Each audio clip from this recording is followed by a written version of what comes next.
Hi everybody, and welcome to another digital piano comparison here at the Merriam Pianos channel on YouTube. My name is Stu Harrison, and in today's video we are going to be comparing two of the most popular under 1,000 portable digital piano models on the planet. We have the Yamaha P125, certainly a favorite here on the channel as well as around the world, as well as the Casio CDP-S350. This is a relatively new model that kind of completely redesigns the interface and brings a whole new set of features and sound quality to that price point from Casio. They're very closely matched in price, they weigh about the same, and people seem to like both of them. So let's find out what the similarities are and what the differences are, and let's get started with the P125 and CDP-S350 right away.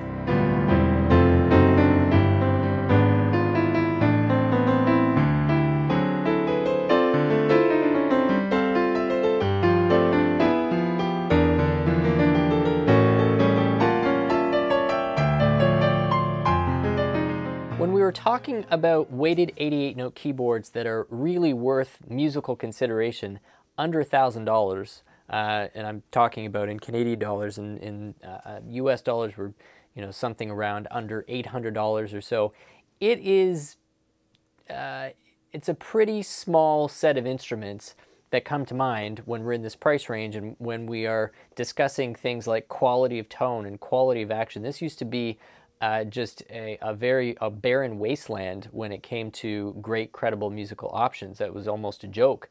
If you were trying to get something that felt like a piano, sounded like a piano, and under $1,000, even like 5 years ago, that was really a very difficult thing to achieve. And the expectation by the marketplace wasn't really there.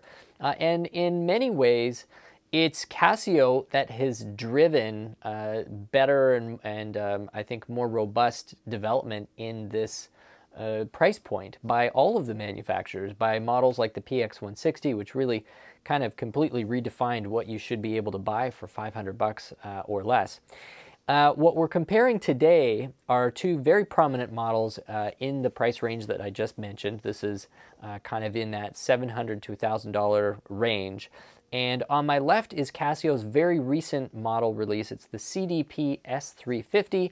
And on my right is the well-known Yamaha P125, part of their long-standing P series, the portable piano series. Almost stage piano, more just portable, good quality portable digital pianos. The Yamaha is the more expensive of the two by about $100. But I know that these two are going to get compared quite a bit. Yamaha's P45 sits just underneath the CDP-S350, and so the S350 sort of cuts right in between. But they are very, very different machines, and they deliver very different feature sets to the people out there who are going to be exploring this. And so what I'm hoping to do in the video today is point out exactly what those meaningful differences are, go just beyond kind of the spec sheet and talk directly to people out there where this might be the better fit, or people out there where the P125 might be the better fit and worth a little bit of extra money. I'm going to start with the Casio first. So this is an instrument that supposedly, according to Casio, replaces the PX160, though you would not know it. The only thing that's really similar between these two instruments is the price point. Everything else looks totally different. They've completely redesigned the user interface. We've now got a fairly large and nice and descriptive and usable LCD display that pretty much shows everything that's going on this instrument, and it is quite a bit. What they have put into this instrument and what they've tried for with this instrument really is kind of a unique combination of stage piano features at a very, very low price point, very usable action, very satisfying action, hyper portable. It can be battery operated. You can throw in, I think it's 5 or 6 or 8. Should have looked that up first. Anyway, I see there's 2 battery compartments there, and it probably takes several AA's. So not very complicated, not using expensive, hard to replace lithium-ion batteries. And pretty low cost. So for people who are going to be using this and performing portably, busking with this would be pretty easy with the battery sets, all sorts of things that become possible and practical with a stage piano of this price. It could even work very well as a controller, a desktop controller, where you wanted a really large sound set in conjunction with, you know, a DAW software or something like that. So the CDP-S350 is a weighted 88-note keyboard loaded up with over 600 sounds. And what's astounding most about this keyboard, because there's a lot of features and I'll try and touch on all of the major ones. We don't want to be here for an hour, so I don't want to get into an exhaustive list, but we'll talk about all the major ones. But the one thing that stands the absolute most out of this is just the sheer quality of the sound across virtually the whole sound set. We're not talking about 15 or 20 sounds that sound pretty good, and then you're into a general MIDI bank that really it's kind of sounds like it's 15 or 20-year-old technology. These sounds are delivering a high level of authenticity, and you can hear some of them if you go to the individual review I did of this instrument. And so if you're looking for an instrument that feels pretty good, it's a pretty convincing action. I would say that it's a nicer action probably to play than the Yamaha in terms of feel and in terms of texture. And you're looking for something that's delivering a huge amount of tones, a huge amount of preset options, and that's where the priority is. You're going to love this instrument and what it's delivering for the price point. The tone on the piano side is also really quite robust, and we have both of these going through exactly the same speaker at the same level, and I can hear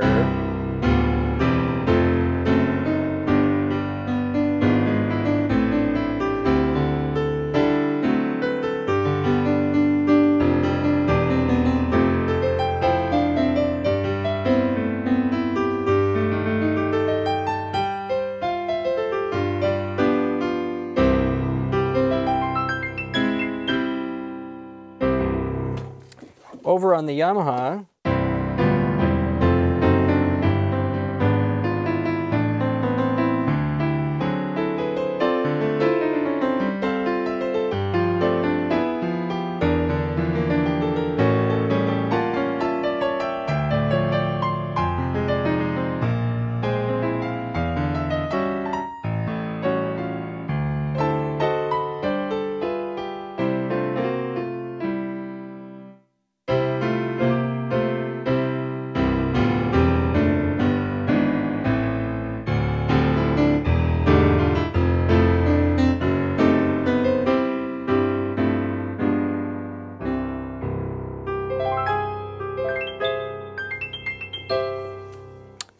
So this starts to highlight where the Yamaha actually starts to have probably a little more strength. For people who are seeking out a digital piano whose primary role it is to be a piano, portability is certainly a plus, but the vast majority of time is going to be spent on the acoustic piano, and you like the action of the P125. I think Yamaha certainly has the edge in terms of just the acoustic piano sound. Of course, before I get a lot of Casio lovers out there slamming on me for saying that, I get that there's a high level of subjectivity when it comes to piano tone. I think for my ear, the piano sound on the Yamaha, the CF3S, has more subtlety to it and probably has more layers to it. I think it's actually a 4-layered sample. I don't think an individual note sample on the Yamaha, but nonetheless, I think it's a 4-layer sample, and I'm just hearing a little bit more subtlety and a little bit more clarity when it comes to the piano tone. But when it gets into anything beyond the piano tone, the quality of the E-pianos, the quality of the string samples, the variety of the string samples, variety of, even the alto saxophone doesn't sound awful, which on a digital piano, they usually sound just dreadfully bad. This is really not the case. So when we are talking about variety of sounds and quality of sounds,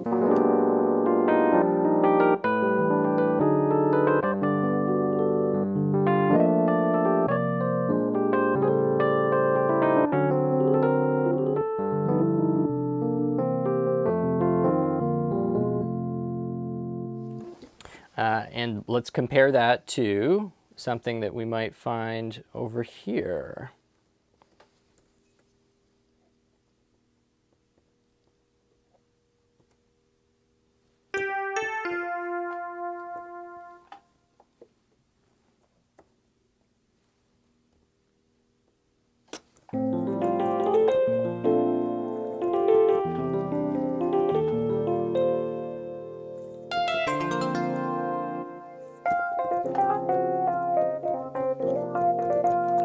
phaser thing.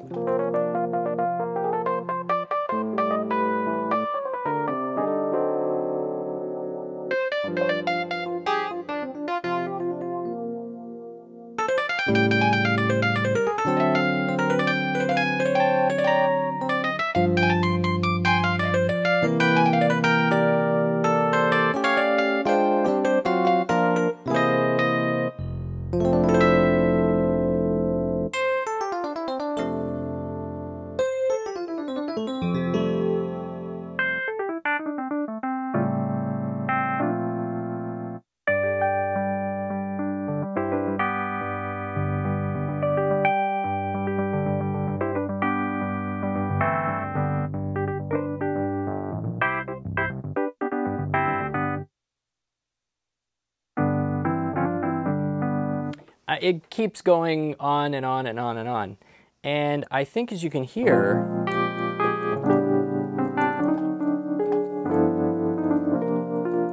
very few weak links in there.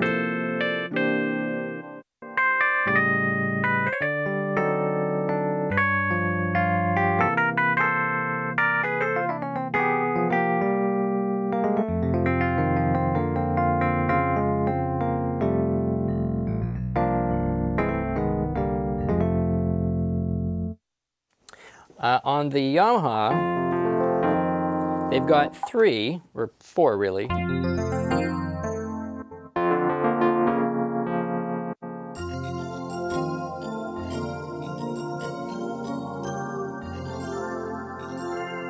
And all 4 are completely usable, so it's not like the Yamaha isn't presenting some great options. It's just the sheer variety and the fact that you're not really getting a quality degradation in exchange for that variety in the Casio is what I find really quite remarkable. The onboard speakers on the Yamaha, I like that they've got these upward-facing speakers. It makes it a heck of a lot easier to actually hear what is going on. There's also some speakers on the bottom, so you are getting, I think, a more full spectrum sound in terms of the onboard speaker system. The Casio has these air ports, so you're getting a little bit, let's call it passive sort of sound coming at you through those vents or through those ports. Most of the sound is going out the back. I would think that the majority of the time this instrument is probably going to be used plugged into an amp or used on headphones. That's my guess. But the ones that are on there are still fairly decent. Moving on from the sound engine, and I should mention the other thing, on the Yamaha you've got 192 notes of polyphony operating on there, with just 64 notes of polyphony on the Casio. If there's one spec on the Casio that is a little puzzling to me, that would be it, especially since they offer a recording track which allows you to add, I think, 5 or 6 different channels or 5 or 6 different tracks to this. It's going to be fairly easy to run out of that 64 note polyphony pretty quickly. Nonetheless, 64 is what you get. It's probably lower because of the size of the sample, if it is sample based, that you're getting out of those sounds. It's kind of just a guess. But 192 over here. So even though the tones, for the most part, outside of the grand piano tone, may be simpler, easier to achieve a higher polyphony, it is certainly worth pointing out that 192 for really complex piano playing is going to be a little more useful than what you get on the Casio. But that just reinforces, I think, what I said earlier in the review. Somebody looking primarily for an acoustic piano replacement is likely to tip towards the Yamaha. Somebody looking for something that feels pretty good, like a piano, but is going to be using it in a slightly different application, such as stage gigging, traveling, you know, writing, maybe not in a back seat, this would be the only thing in the back seat, but, you know, writing, dorm room, you name it, anything where portability and versatility is the, you know, name of the game. Let's move on to some of the other features and action discussion, but we're going to throw some of those specs up on the screen for you first before we move on. Thank you so much for being with us. Hope you're enjoying this comparison between the P125 CDP-S350. We'll be back in just a second.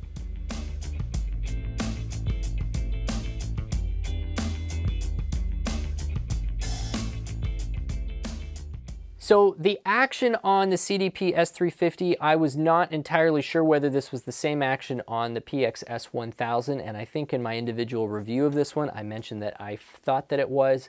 On more and more reading and research and asking even the Casio rep, I don't think it is. I think this is actually a different action. It uses that trademark high, really like almost an exaggerated level of texture on the black and the white key. We've got the GHS graded hammer action on the Yamaha. It doesn't have escapement either. Between instruments that have a bit of texture on the key versus instruments that don't have a bit of texture on the key, I've said this in other reviews, it's just my own experience. It's not based on anything else. I like a key to have a bit of texture so that there's a nice balance between slipperiness as well as grip. I find that the minute that you either have a very dry room or a room that's a little more humid, or you're playing outdoors, having a little bit of that texture helps to kind of moderate the effects that either too dry or too humid might have on your finger's ability to grip. The GHS, in some instances, I find is almost a little bit too grippy, and after playing this thing for a few hours on a gig, which I have done several times, I actually find that it starts to pull the pads of my finger back from the fingernails a little bit, because as I'm jamming into the keys, there's just absolutely no give. It just grips because it's a perfectly polished white plastic surface on the white key, and then just a slight texture on the black key. But anyway, there's a discussion of the action. I find that the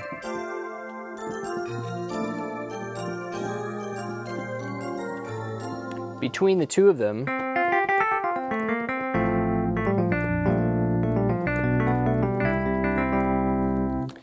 I personally find that the action on the Casio feels a little more responsive. The action on the Yamaha, the GHS, feels a little spongier. This is a super personal thing, so please try it if you have an opportunity to try it, because I know that the Yamaha certainly has, a group of, hardcore fans. I've owned quite a few Yamahas in my lifetime. I know this action really well. Compared to some of the other more modern actions out there, I find the GHS just feels a bit dated. It's not, doesn't feel quite as good as some of the other actions that even Yamaha has out there. But the CDP has, certainly it's a nice, crisp action. You hit the bottom of the key bed.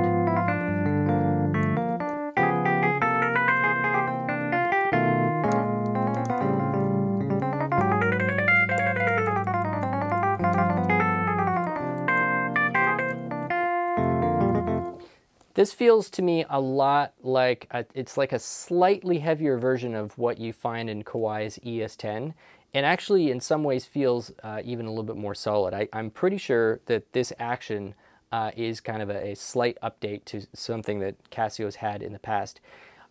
I'm not sure if this is intentional. Casio doesn't name the actions. They use very loose language. I guess this gives them the flexibility to make slight tweaks without having to completely rebrand an action. And maybe they are also under the assumption the majority of customers aren't going to shop for piano by the name of its particular action. And, honestly, they're probably right in that respect. Anyway, that's the discussion on the action. Let's come back for a third section, and we're going to talk about some of the other features that have nothing to do with the tone engine or the action, really getting into some of the other arranger features and the connectivity and ports and all of that. So once again, thank you for being with us. We'll be back in just a sec.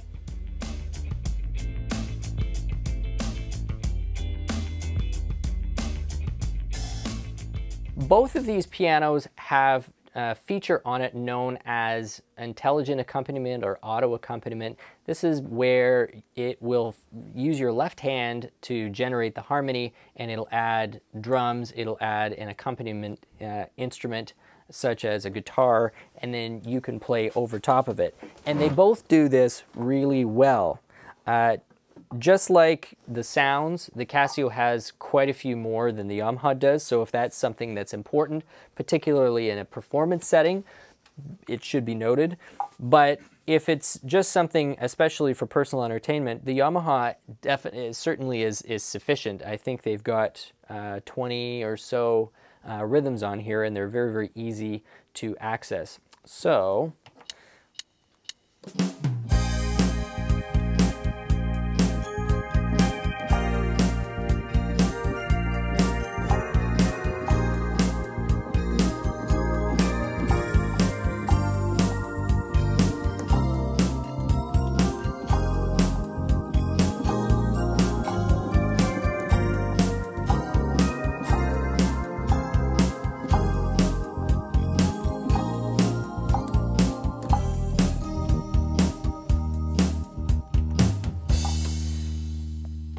and it's pretty easy for you to select a few of the different ones. It's a quick key command, and it's pretty easy to learn.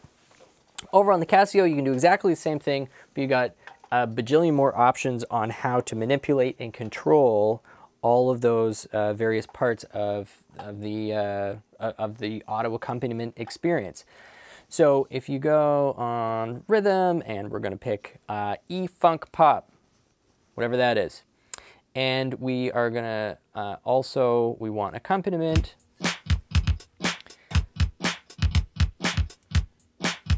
And then the minute that I press my left hand,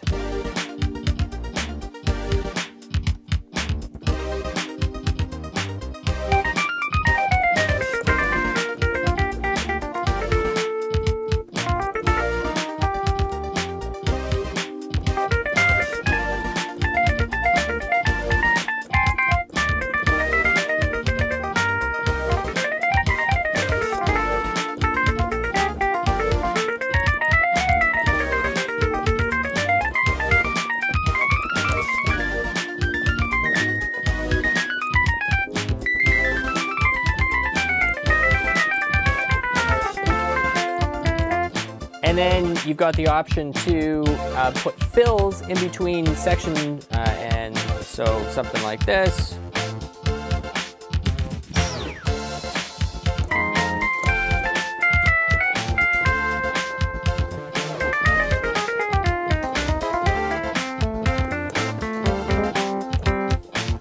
You get the idea. I'd be all here all day if I was to go through every single little feature, but you have the ability to turn that accompaniment on and off, go through different sections, large variety of the rhythms, and a little bit more control over exactly how it follows your left hand around, and whether you have the use of the full keyboard, whether it's split, whether it's not split.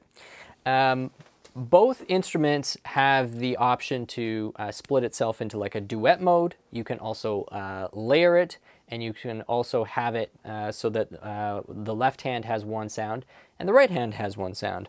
This has the ability to layer two sounds in the right hand with one in the left.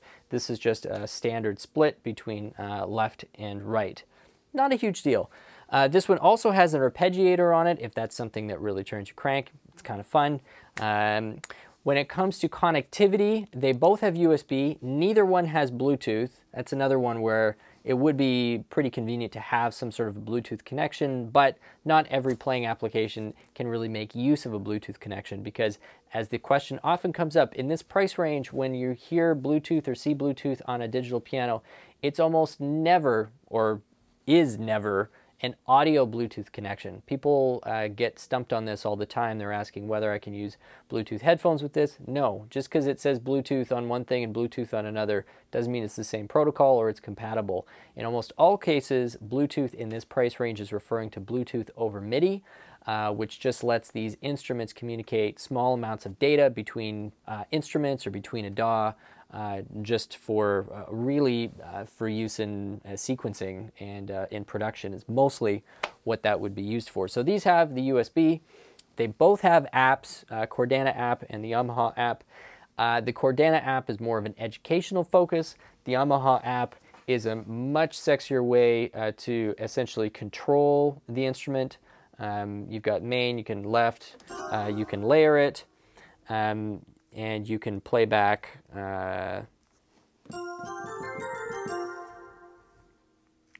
and put it into piano room, where you've got a little more control over the ambience and things like that. So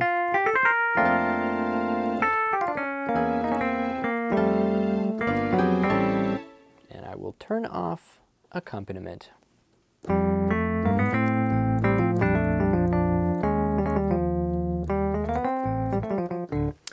One other bit of a pet peeve I have with the Casio, it's possible to get around. You can do it with adapters, but Yamaha has solved this issue in two ways. A lot of the times Yamaha will have an extra output, so you can control or you can send the audio straight out to an amplifier without plugging up your headphone jacks. But they also, even on the instruments that doesn't happen, you can turn the speaker on and off. Roland does this as well. like with the FP10, FP30, I believe on both of those you can turn the speakers on and off so that the headphone port doesn't automatically defeat the local speakers. Casio, that's just not something they do. I really wish they would. You know, a request straight out to you, Casio as a manufacturer, that would be an awesome feature. If you don't have the ability to add the port because of cost or whatever, it'd be really great to have it so that it didn't necessarily automatically defeat the local speakers. So that's something you do have to work around if that's sort of a big deal. But they do have dual output, so you could do something like have one going to an amp and then another one going to a set of headphones. So you can hear it kind of locally as well as send it to a PA or an amplifier. They both have music stands that easily put in. I don't have them there just because of the visual. They both come with those tiny little plastic pedals.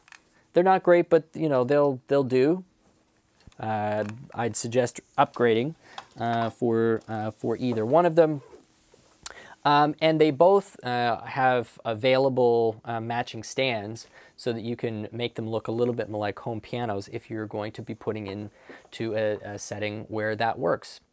So there you have it. That is the comparison between the CDP-S350 and the P125. Two instruments which are very, very close in price, Yamaha being a little more expensive, and the priority being on definitely piano. I would say the sound is definitely, and the speaker system is a little more geared towards people who are going to be using this primarily as a piano, probably as a piano practice instrument, maybe with some occasional gigging on something like this. On the Casio side, the strength, definitely the variety of tone is just bonkers. That is, nothing even comes close in this price range. Nice updated interface, which makes it really easy to understand where you're navigating around between the rhythm functionality, playing the internal songs back, or selecting from those that huge amount of tone. And of course the action. I think the on the action front, I'd say Casio has it. That's my personal take. So an odd mix of pluses and minuses on both sides. But as I said, I think if you are in this price range and you've heard about this, seen this, but you were sort of thinking, oh, I'll just go with Yamaha P45 or P125, it is worth a play. This is something that I would say you should try and get in front of if you can. If any of those things that I mentioned are a priority, if the feel is something that's really important to you, or variety of use is something that's important to you, Casio is going to be an interesting one.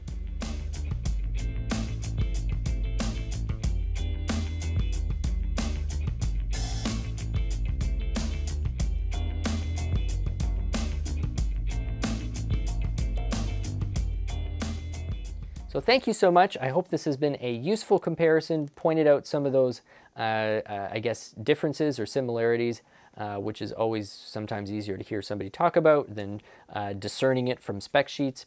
And I hope the shopping process generally goes very well for you. If it's the first time to the channel and you've enjoyed what you've seen, we would love if you subscribed and became a regular viewer of our channel. We're always putting out videos. We love making videos. We love hearing from you. So please comment, subscribe, and hit that notification bell. Once again, my name is Stu Harrison. This has been Merriam Pianos on YouTube, and we will see you again soon.